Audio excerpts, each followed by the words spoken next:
Kim Juno rubbed his tired eyes as his cargo ship docked at New Bison Station. The long haul from Earth had taken 3 weeks, and his body ached from sitting in the pilot chair for hours at a time. His cargo hold was finally empty after delivering medical supplies to the outer colonies. Now he just wanted a hot meal and maybe one drink before heading back to space. New Bison Station sat on the edge of human territory, where laws were loose and people asked few questions. It was the kind of place where humans mixed with dozens of alien species, all trying to make a living in the frontier. Juno had been coming here for 2 years. Ever since he bought his own ship and started running independent cargo jobs, the station buzzed with activity even at this late hour.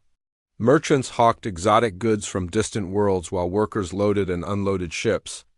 The air smelled of fuel, cooking food, and something Juno could never quite identify but assumed came from one of the many alien species walking around. Juno made his way through the crowded corridors toward the Cantina district. His stomach growled as he passed food stalls selling everything from earth noodles to strange purple fruits that glowed in the dark. But first he needed that drink. The past month had been rough, with barely enough profit to keep his ship running and food in his belly. The red Nova Cantina was quieter than the main corridors, filled with the usual mix of traders, pilots, and station workers. Juno found an empty table in the corner and ordered a simple beer. The liquid was cold and bitter, exactly what he needed after weeks of recycled ship water. He was halfway through his drink when he heard shouting from across the room. A tall alien with purple skin and too many arms was arguing with a smaller figure hunched over a table. Juno recognized the purple alien as a Vorthan trader he had seen around the station before. The smaller figure looked human, but his clothes were dirty and he swayed even while sitting down. "I told you, Crix," the human slurred. "I need more time. The cargo got delayed and the buyers fell through. Give me 1 more week." The Vorthan, apparently named Crix, made a sound like grinding metal. "No more time, Davin. You owe me 50,000 credits. Pay now or I take your ship." Juno tried to ignore the argument, but their voices kept getting louder. Other patrons in the cantina started moving away from their table. The drunk human Davin looked desperate. His hands shook as he reached for a bottle on the table. "Wait," Davin said suddenly. "I have something else, something worth more than credits." Crix leaned back, all 4 arms crossed. "What could you possibly have that I want?" Davin glanced around the cantina nervously. His eyes were bloodshot and wild. "The girls. The 2 stellar fox girls I picked up in the Outer Rim. They are worth a fortune to the right buyer." Juno felt his stomach tighten. He had heard about stellar fox aliens before. They were rare, beautiful, and according to rumors, highly prized in the illegal slave markets. The thought made him sick. "Those mangy creatures?" Crix laughed.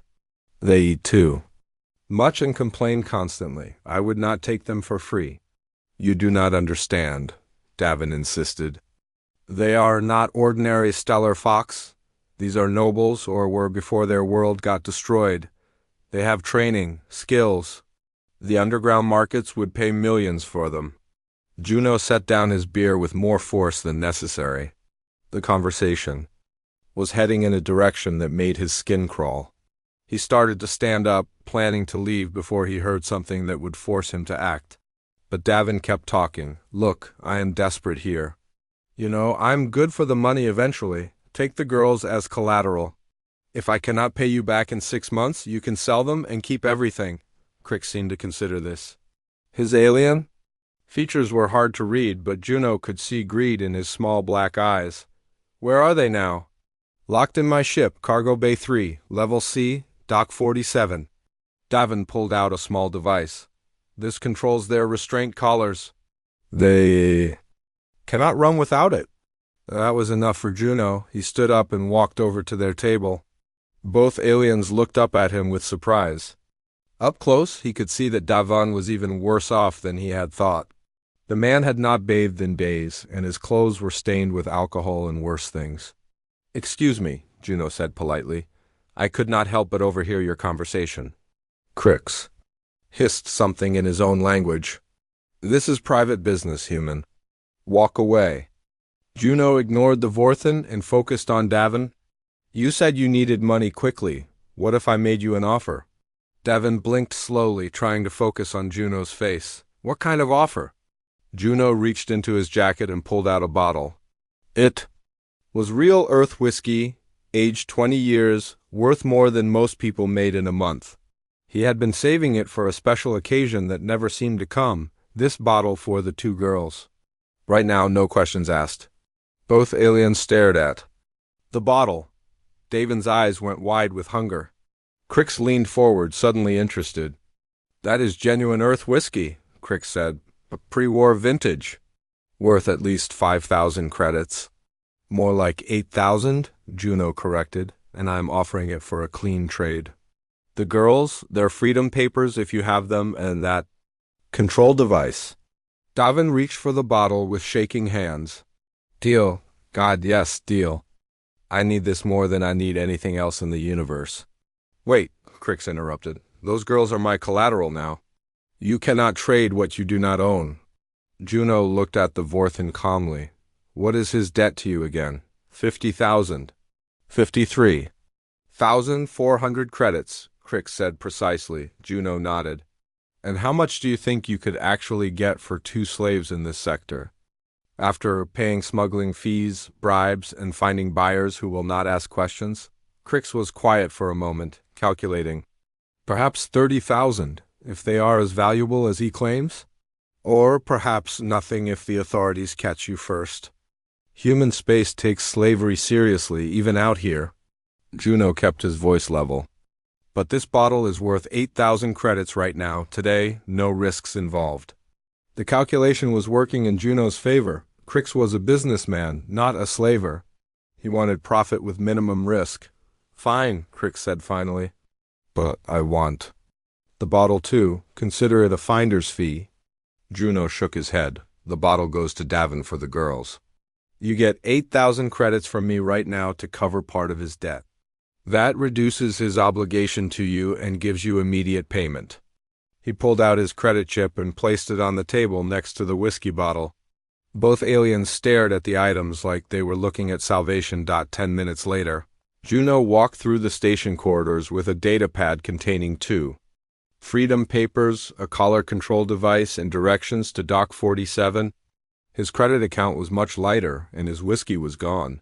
But something felt right about the decision. He just hoped the 2 Stellar Fox girls were still alive and healthy, and he really hoped he knew what he was doing. Juno took the elevator down to level C, his heart beating faster with each floor. The lower levels of New Bizan Station were darker and smelled worse than the upper decks. This was where the cheapest docking bays were located, along with the kind of business that preferred to stay hidden from station security. Dock 47 was at the end of a long corridor lined with rusted pipes and flickering lights. Davin's ship was old and dirty, the kind of vessel that barely passed safety inspections. Juno checked the datapad again to make sure he had the right place, then pressed the external door control. The airlock hissed open with a sound that suggested it needed serious repair. Inside, the ship was even worse than the outside. Empty bottles and food containers littered the floor. The air recycling system wheezed like an old man with lung problems. Juno had to breathe through his mouth to avoid the worst of the smell. He followed the corridor to the cargo bay, using the small device Davin had given him to unlock the door. The bay was dark except for a single emergency light that cast strange shadows on the walls. In the far corner, he could see 2 small figures huddled together on the floor. Juno turned on his flashlight and approached slowly. The 2 girls looked up at him with large, frightened eyes. They were definitely not human, but they were beautiful in a way that made his chest tighten. Both had pale skin and delicate features, with pointed ears that twitched when they heard his footsteps. Their hair was different colors, one silver like moonlight, the other gold like sunlight. The older girl, the one with silver hair, moved protectively in front of her companion. Around their necks were metal collars that blinked with red lights. Their clothes were torn and dirty, but Juno could see they had once been fine quality. Please, the silver-haired girl said in accented but clear human language. We have done nothing wrong. Do not hurt us. Juno stopped a few feet away and held up his hands to show he meant no harm. I am not here to hurt you. My name is Kim Juno. I came to help you. The golden-haired girl peeked around her sister. Help us? Are you another buyer? No. Juno knelt down so he was at their eye level. I bought your freedom. You are not slaves anymore. Both girls stared at him in confusion. The silver-haired one spoke first. I am Yuki. This is my sister Hana. What do you mean you bought our freedom? Juno held up the collar control device. This controls your restraint collars, right? And these papers say you are free citizens now. He showed them the data pad. I made a deal with the man who was holding you. You do not belong to anyone anymore. Yuki's eyes narrowed with suspicion. Why would you do this? What do you want from us? Nothing, Juno said simply. I heard that drunk talking about selling you, and I could not let that happen. Nobody should be bought and sold like cargo. He pressed a button on the control device. The red lights on their collars turned green, then went dark as the metal bands opened and fell to the floor. Both girls touched their necks in amazement. You are free, Juno repeated. You can go wherever you want, do whatever you want. I have no claim on you. But instead of looking happy, both sisters seemed more confused than before. Yuki helped Hana to her feet, and they whispered together in a language Juno did not understand. Finally, Yuki turned back to him. Free citizen, we cannot simply leave. You saved our lives. By the laws of our people, we owe you a life debt. Juno frowned. A what? Life debt, Hana explained, speaking for the first time. Her voice was softer than her sister's. You rescued us from certain death, or worse. Until we can repay this debt, we must serve you with honor. No, no, no. Juno stood up and shook his head. That is not how this works. I did not save you so you could become my servants. I saved you so you could be free. Yuki tilted her head, like she was trying to understand a difficult concept. But if we do not serve you, how can we repay the debt? Our honor would be stained forever. You do not owe me anything, Juno insisted. I gave you freedom because it was the right thing to do. No payment needed. The sisters exchanged another long look. Hana whispered something to Yuki, who nodded. Slowly, Free Citizen Juno, Yuki said formally. We understand that humans have different customs. But we are Stellar Fox. We cannot ignore a life debt, even if you do not require payment. It would go against everything we believe. Juno ran his hands through his hair in frustration. This was not how he had imagined this conversation going. What happened to your people? How did you end up here? Hana's eyes filled with tears. Our world was attacked by raiders 6 months ago. They came in the night and burned everything. Our family, our clan, everyone we knew, are all gone. Only we survived. The raiders sold us to slavers, Yuki continued, her voice hard with anger. We have been traded from owner to owner ever since. Each one was worse than the last. Until that drunk human bought us 3 weeks ago. Juno felt sick thinking about what these girls had been through. They were young, probably not much older than 20 in human years. No wonder they were confused about freedom. They had not experienced it in months. I am sorry for your loss, he said quietly. That should never have happened to anyone. But it did happen, Yuki replied. And now you have given us a chance for a new life. We will not waste this gift by abandoning our duty to you. Suddenly, alarms started blaring throughout the station. Emergency lights flashed red in the corridor outside the ship. A computerized voice echoed through the speakers. Security alert. All personnel report stolen property in Docking Bay 47. Repeat stolen property alert. Juno cursed it under his breath. Someone had reported the girls missing. Probably Crick's trying to cause trouble, or maybe station security doing a routine check on Davin's ship. We need to leave. Now. He grabbed his flashlight and headed for the door. My ship is on level A. Can you both walk? Yes, both sisters said together. Following him quickly, they made it to the elevator without being seen. but Juno could hear security teams moving through the lower levels. His heart pounded as the elevator climbed slowly toward the upper docks. If they were caught now, the girls would be returned to slavery and he would probably face charges for theft. The elevator doors opened on level A, and they hurried toward Juno's ship. It was not much to look at, a small cargo hauler with room for 2 crew members and basic living quarters. But it was his, and more importantly, it was fast. "Welcome to the Wanderer," Juno said as they climbed aboard. "It is not fancy, but it will get us away from here." As he started the engine and requested departure clearance, Yuki and Hannah stood behind his pilot chair, watching the station through the view screen. "Where will you take us?" Hannah asked. Juno paused. He had not thought that far ahead.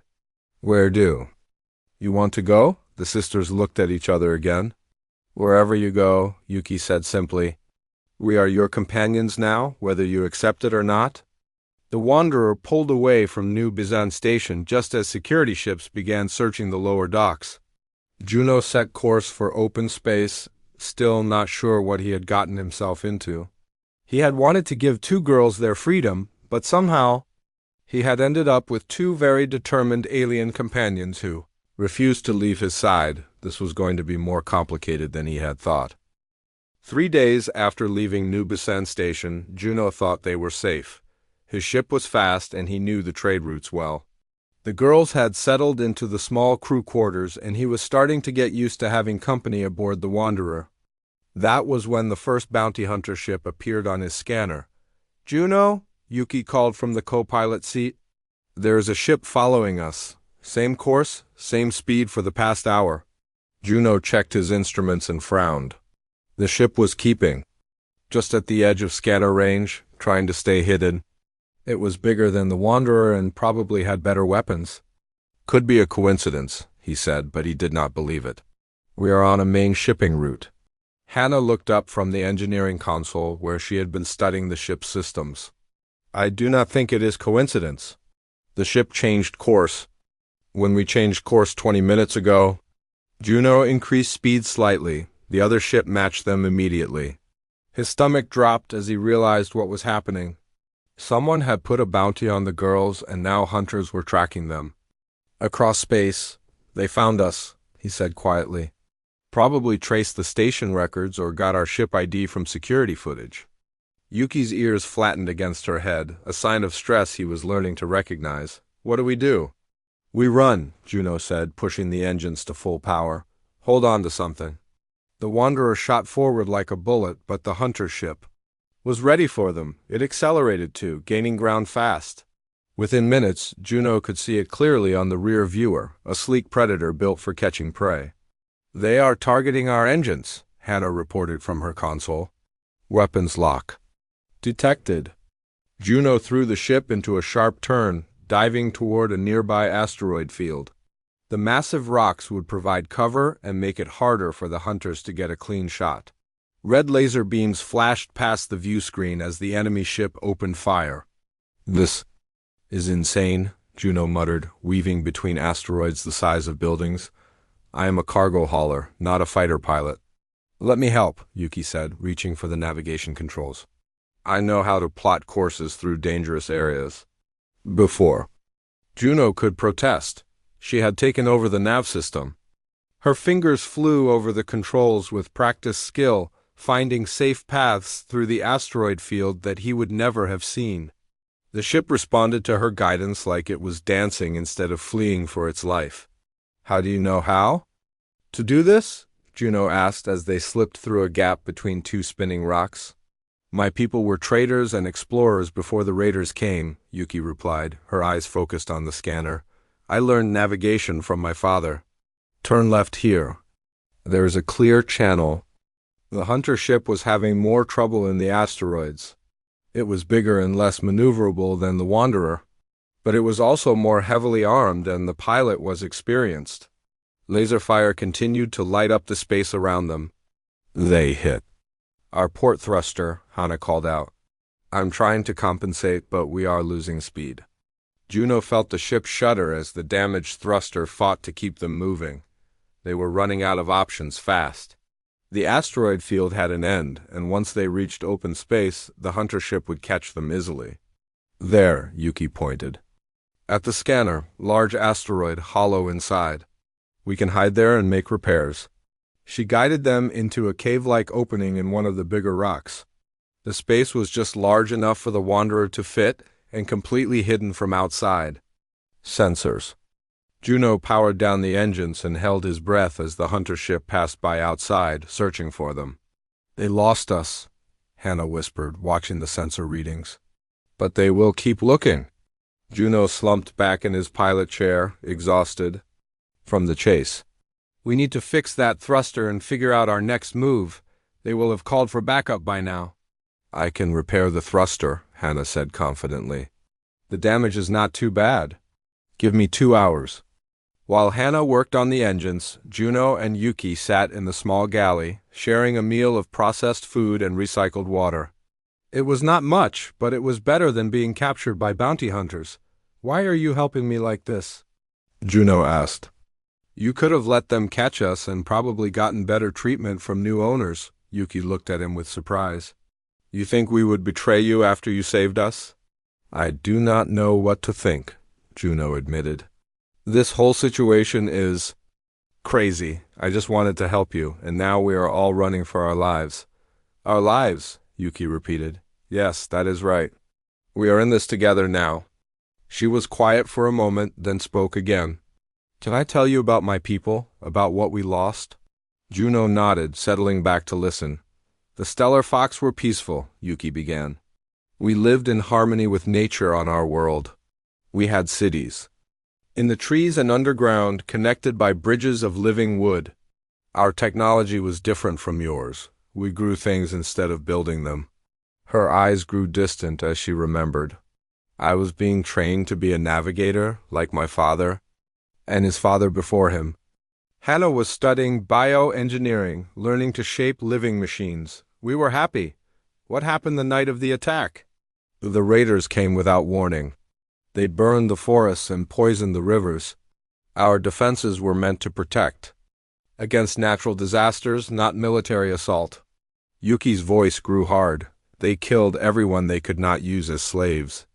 Juno reached across the table and touched her hand gently. I am sorry. No one should have to go through that. We hid in the root cellars for 3 days while our world died around us. When the raiders found us, I thought our lives were over. But they saw value in keeping us alive. She looked at Juno with gratitude. Until you came along, I had forgotten what kindness looked like. Before Juno could respond, Hannah's voice came over the intercom. Thruster repair complete. But we have a problem. 2 more ships just entered the asteroid field and they are scanning systematically. Juno rushed back to the pilot station and checked the sensors. Sure enough, 2 new contacts were moving through the asteroids in a search pattern. They would find the hiding spot within an hour. They brought friends, he said grimly. 3 ships against 1, not good odds. Maybe we do not have to fight them all, Yuki said thoughtfully. The asteroids are unstable here. If we could cause a rock slide. She pulled up the geological scanner and pointed to a series of large rocks, held in place by gravitational balance. A small explosion there would send those asteroids tumbling. It would block the passage and trap at least one of their ships. But we do not have any weapons, Juno pointed out. Hannah appeared in the doorway, holding a small device. We do not need weapons. I can overload one of our thruster units to create an explosion, but someone would have to place it manually. Too dangerous, Juno said immediately. I will not risk either of you on a plan like that. With respect, Yuki said firmly, this is not your choice alone anymore. We are a team, whether you admit it or not. The 3 of them looked at each other in the dim light of the hidden cave. Outside, the hunter ships were getting closer. In a few minutes, they would have to make a decision that could save them or get them all killed. All right, Juno said finally. Let us do this together. But we stick to the plan, no heroics from anyone. As they prepared for what might be their last desperate gamble, Juno realized something had changed. These were no longer 2 rescued slaves following him out of obligation. They were his companions, his crew, his family. and he would do whatever it took to keep them safe. The hunt was about to become much more dangerous for everyone involved. The plan worked better than Juno had dared to hope. Hannah's improvised explosive device brought down half the asteroid field, trapping 2 hunter ships and forcing the third to retreat, but their celebration was short-lived. The Wanderer had taken damage during the escape, and they needed a safe place to make proper repairs. 3 days later, they limped into orbit around New Sol, a human colony world on the edge of civilized space. The planet was known for its strict anti-slavery laws and its willingness to shelter refugees from across the galaxy. If there was anywhere the girls would be safe, it was here. "Welcome to New Sol Station," came the cheerful voice of the traffic controller. "Please state your business and cargo manifest." "Cargo hauler Wanderer requesting emergency docking," Juno replied. "We have engine damage and need repair facilities." "Understood, Wanderer. Proceed to Dock 15.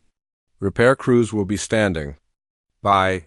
As they docked, Juno noticed how different this station felt from New Bisan. The corridors were clean and well lit. Security officers wore proper uniforms instead of mismatched armor. Even the air smelled better, like flowers instead of fuel and desperation. "This place is beautiful," Hannah whispered, staring out at the viewing ports that showed the green and blue planet below. "It is a good world," Juno agreed. "The people here believe in freedom and justice. No one will try to enslave you here." They made their way to the station administration office to register their arrival. The clerk was a middle-aged human woman with kind eyes who smiled when she saw them approach. "New arrivals? Welcome to New Sol. I am Administrator Park. How can I help you today?" Juno explained their situation carefully, leaving out the details about bounty hunters, but mentioning that Yuki and Hannah were refugees seeking asylum. Administrator Park listened with growing concern. "Stellar Fox survivors? We have not seen any of your people since the attacks began last year. Please sit down. We need to get you proper documentation immediately." She pulled up forms on her computer and began typing rapidly. "According to Galactic Refugee Protection Laws, you both qualify for immediate asylum status. This will give you full legal protection and the right to work and travel freely." Yuki and Hannah exchanged glances.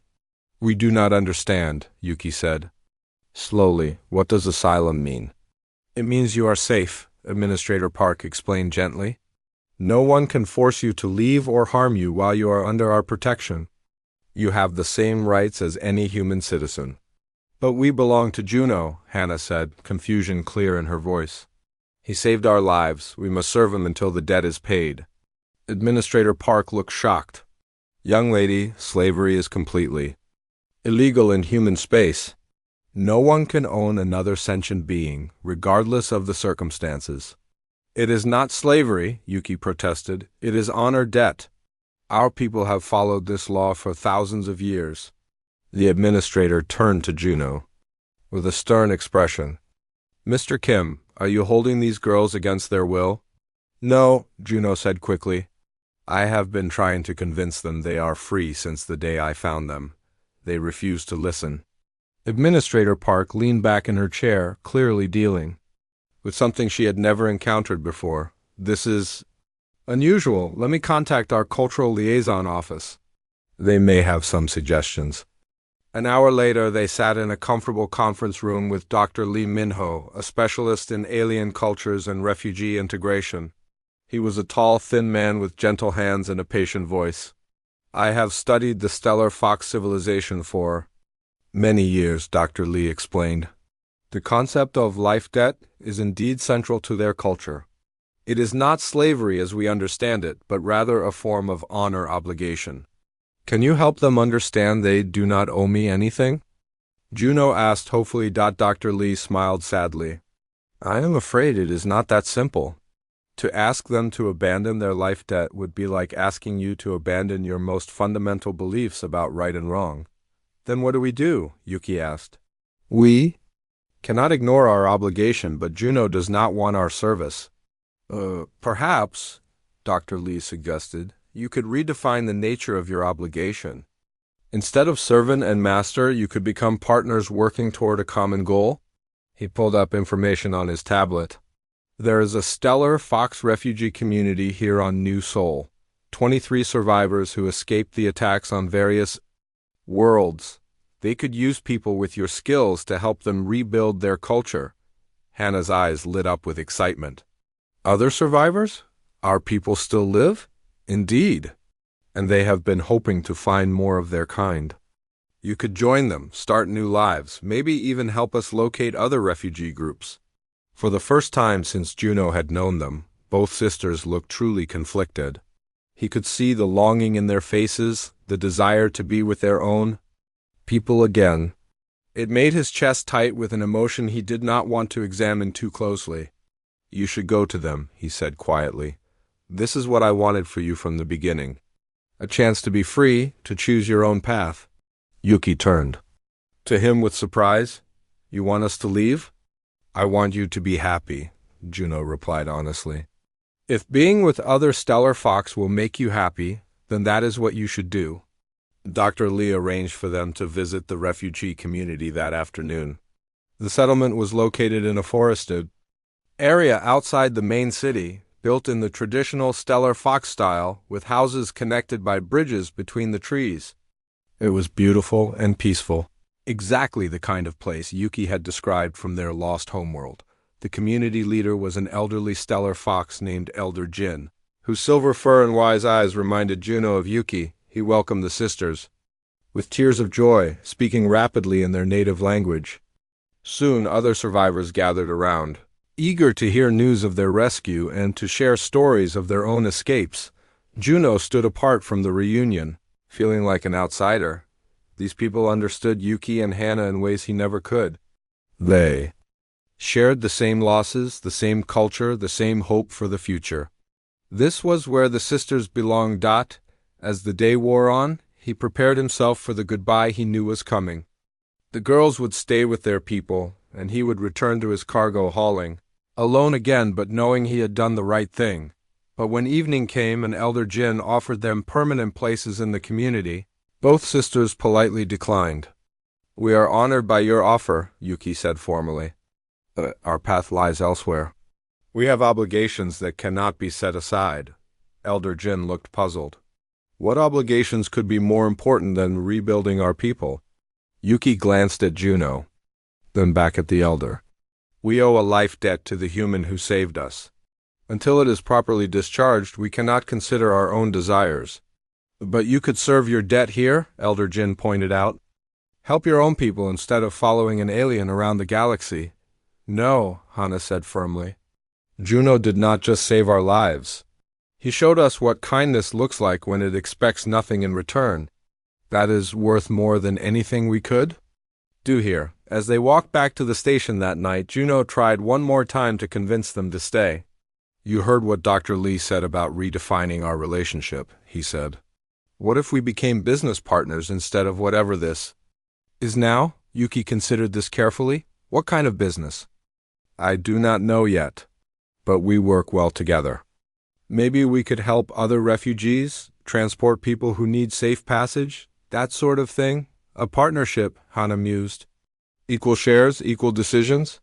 Equal everything, Juno confirmed. No debts, no obligations.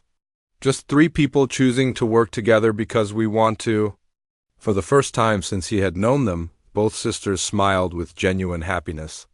Partners, Yuki said, extending her hand in the human gesture she had learned. I think we can accept that. As they shook hands in the corridor of New Sol Station, Juno realized that sometimes the best way to set someone free was to give them a reason to choose to stay.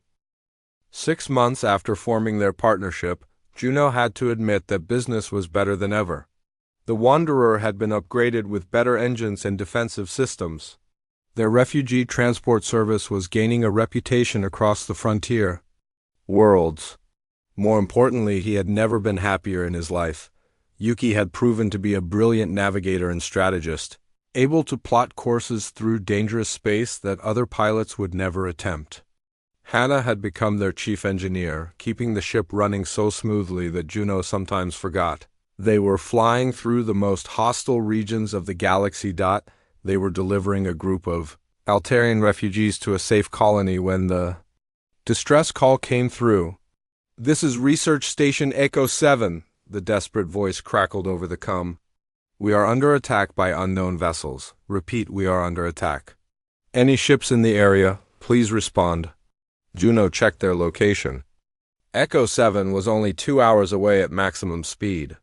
He looked at his partners who were already checking the tactical displays. 23 researchers, Yuki reported. Mostly humans, but also some Altarian scientists and a few other species. The attackers matched the signatures of the raiders, who destroyed our world, Hannah added grimly. Same ship types, same attack patterns. Juno felt his blood turn cold. The raiders who had wiped out the Stellar Fox homeworld were still out there, still destroying lives. "We have refugees aboard. We cannot risk their lives in a fight."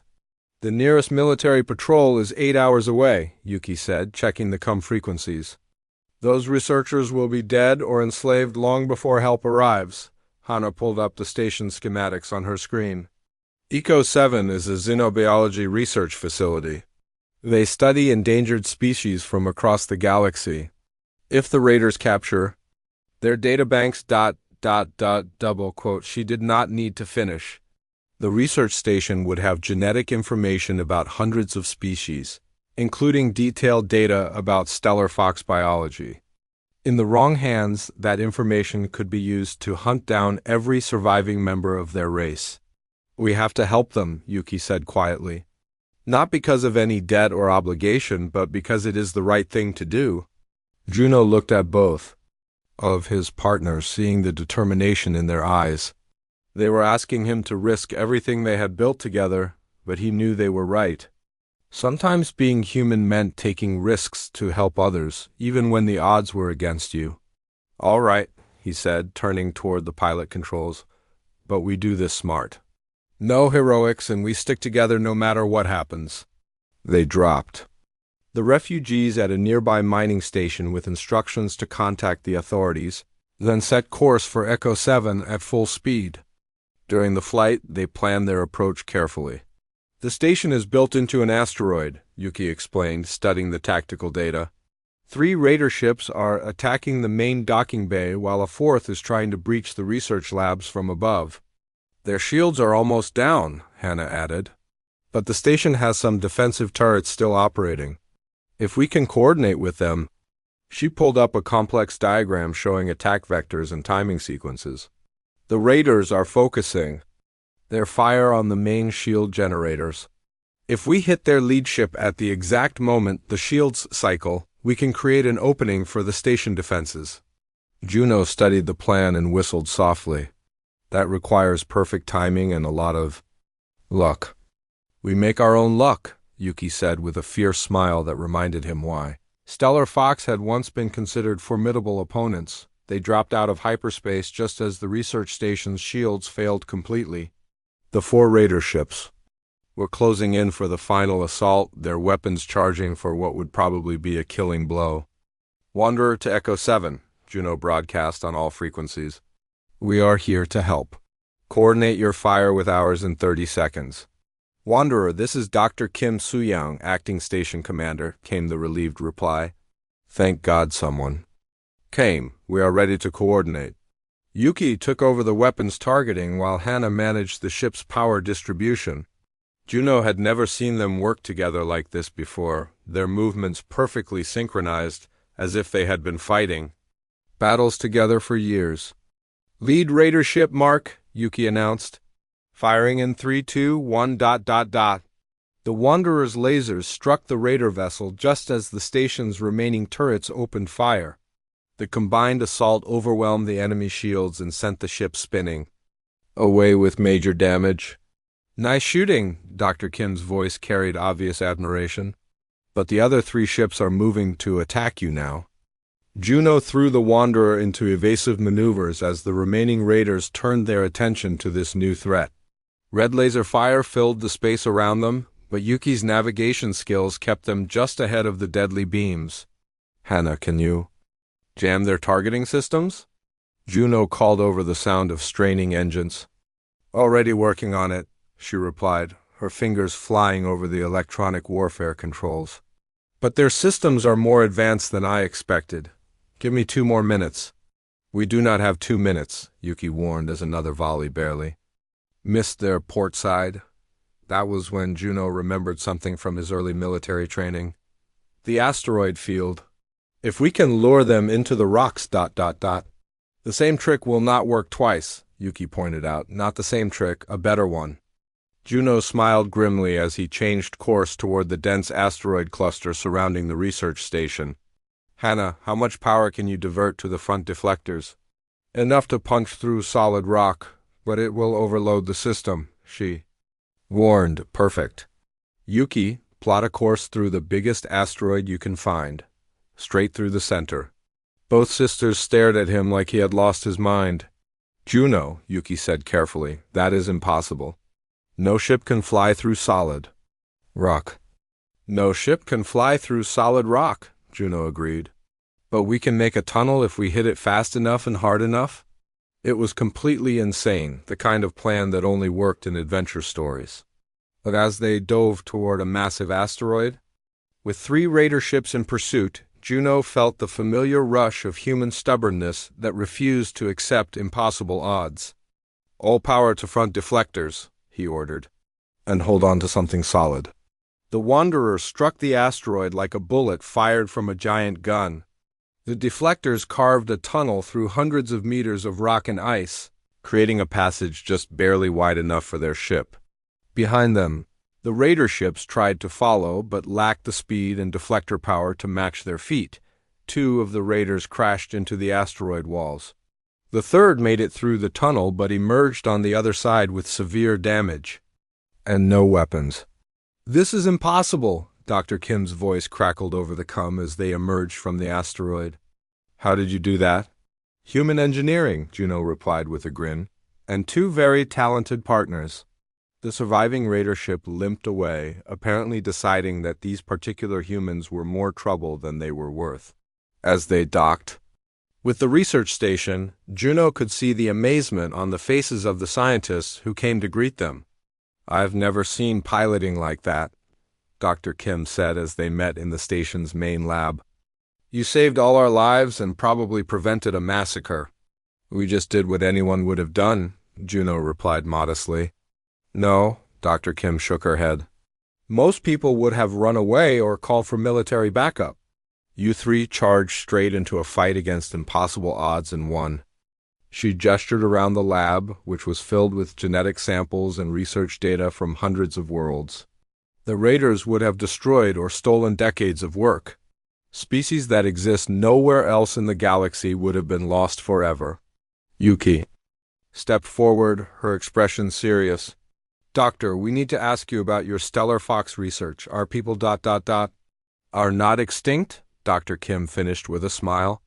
In fact, our latest surveys have located at least 12 survivor communities scattered across the outer rim. We have been trying to contact them and offer aid. For the first time since he had known her, Juno saw Yuki cry. Not tears of sadness, but of overwhelming relief and joy. Hana joined her sister, and both girls wept for the family they thought they had lost forever. As they prepared to leave the research station with coordinates to the survivor communities, Dr. Kim pulled Juno aside. Those 2 are remarkable, she said quietly. But I think you already know that. They are my partners, Juno replied simply. We work well together? Partners? Dr. Kim smiled knowingly. I think they are much more than that to you. Looking at Yuki and Hana as they excitedly planned routes to visit the survivor communities, Juno had to admit she was right. Somewhere along the way, they had stopped being rescued slaves or business partners and had become something much more important. They had become family.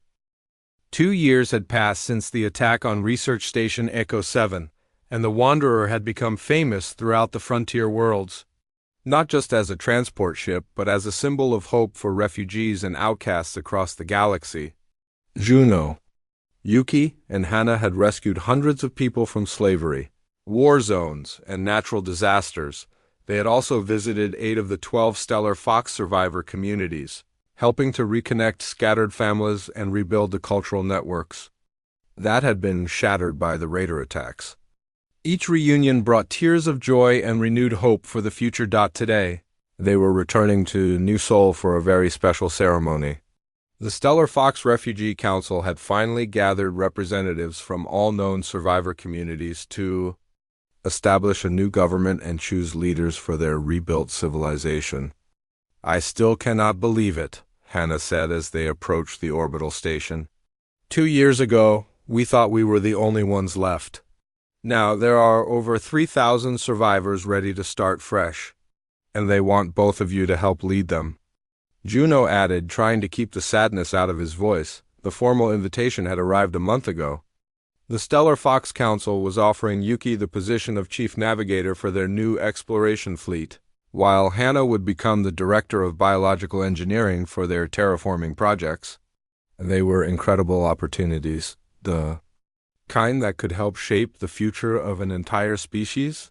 There were also jobs that would take both sisters far away from the Wanderer and the life they had built together. "We have not decided anything yet," Yuki said quietly, but Juno could hear the uncertainty in her voice. The ceremony was held in the station's largest conference room, with representatives from dozens of worlds in attendance.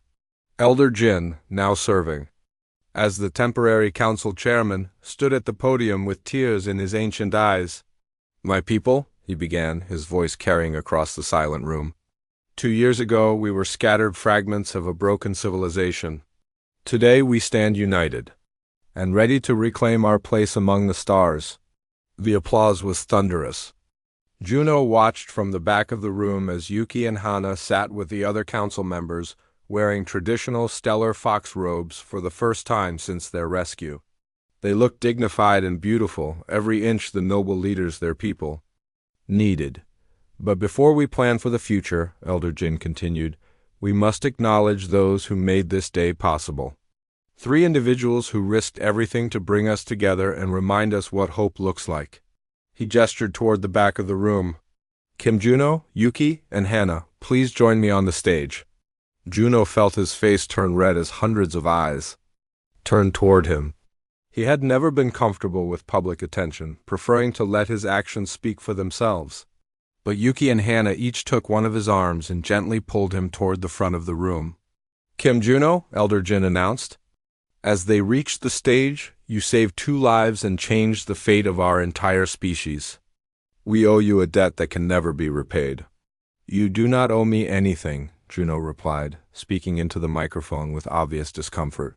"I just did what anyone should have done." "No," Elder Jin smiled. "You did what only a true human would have done. You saw 2 strangers in need and sacrificed your own safety to help them, expecting nothing in return." He turned to address the assembled crowd. "This is why our people have chosen to make our new homes in human space. Not because you have the strongest military or the best technology, but because you understand something that many species have forgotten. That true strength comes from lifting others up, not holding them down."